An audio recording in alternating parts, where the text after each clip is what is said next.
यह कहानी एक छोटे से पहाड़ी गांव की है जहां एक गरीब लड़की प्रिया अपने पिता और छोटी बहन के साथ रहती थी। प्रिया का जीवन कठिनाई से भरा हुआ था। उसकी मां का देहांत तब हो गया था जब वह छोटी थी और तब से उसके पिता ने ही दोनों बेटियों को पाला। उनका जीवन खेती पर निर्भर था, लेकिन जमीन कम थी और आमदनी भी बहुत सीमित थी। प्रिया मेहनती थी और अपनी छोटी बहन की परवरिश में मदद करती थी। उसने अपने सपनों को हमेशा अपने परिवार की जरूरतों के आगे रखा। वहीं दूसरी ओर उसी गांव के पास एक बड़े बंगले में रहने वाला अमीर लड़का था जिसका नाम आर्यन था। आर्यन का परिवार शहर में व्यापार करता था और साल में कुछ महीनों के लिए ही गांव आता था। आर्यन के पास हर सुविधा थी और उसका जीवन किसी सपने जैसा था। उसके माता पिता चाहते थे कि वह उनका व्यापार संभाले और शहर में बस जाए।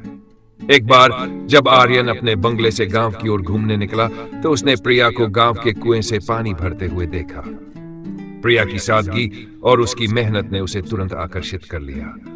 आर्यन ने उससे बात करने की कोशिश की और धीरे धीरे वे दोस्त बन गए। आर्यन ने कभी इस तरह का जीवन नहीं देखा था जहां हर छोटी चीज की कद्र होती थी और हर मुश्किल का सामना हिम्मत से किया जाता था। प्रिया ने उसे सिखाया कि असली खुशी छोटी छोटी चीजों में होती है। समय बीतता गया और दोनों की दोस्ती गहरी होती गई। आर्यन ने गांव में रहने के दौरान प्रिया के साथ समय बिताना शुरू कर दिया।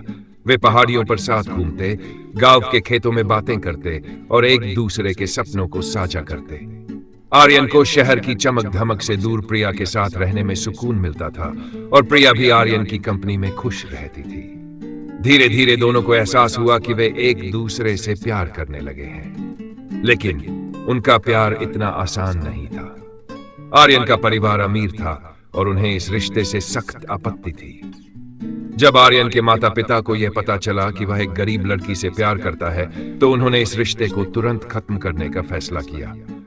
आर्यन के पिता ने उसे धमकी दी कि अगर उसने प्रिया से मिलना बंद नहीं किया तो वे उसे अपनी संपत्ति से बेदखल कर देंगे और उससे कोई नाता नहीं रखेंगे। आर्यन के लिए यह बहुत कठिन समय था। वह एक तरफ अपने परिवार की उम्मीदों को समझता था तो दूसरी तरफ प्रिया से किया गया वादा। जब प्रिया को आर्यन के परिवार के रुख के बारे में पता चला तो उसने फैसला किया कि वह आर्यन की जिंदगी से हमेशा के लिए दूर चली जाएगी। उसने सोचा कि वह आर्यन की जिंदगी को और मुश्किल नहीं बनाना चाहती। उसने आर्यन से आखिरी बार मिलने का फैसला किया। वे दोनों पहाड़ियों के उस स्थान पर मिले जहां वे अक्सर एक दूसरे से मिलते थे। वहां प्रिया ने रोते हुए आर्यन से कहा, तुम्हारा भविष्य बहुत उज्जवल है।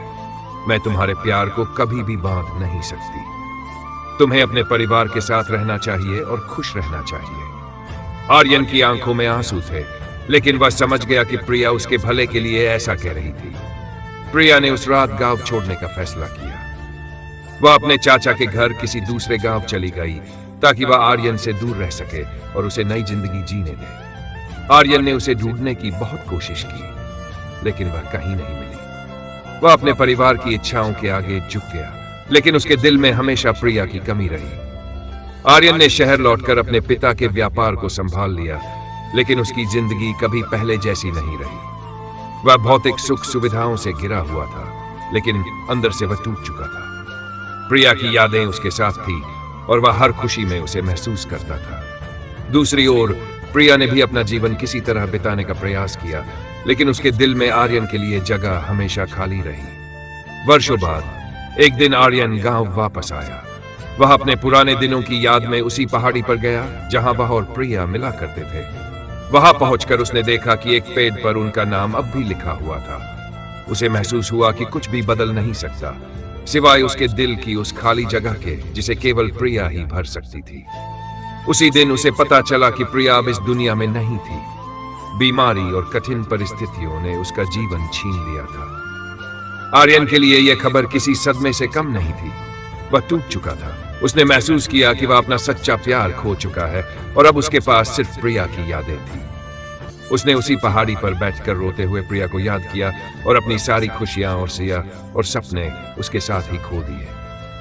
उनके प्यार की कहानी भले ही पूरी नहीं हो पाई, लेकिन उनके दिलों में बसी उनकी यादें अमर रह गईं। यह एक दुख भरी प्रेम कहानी थी जिसमें प्यार था पर अंत नहीं था।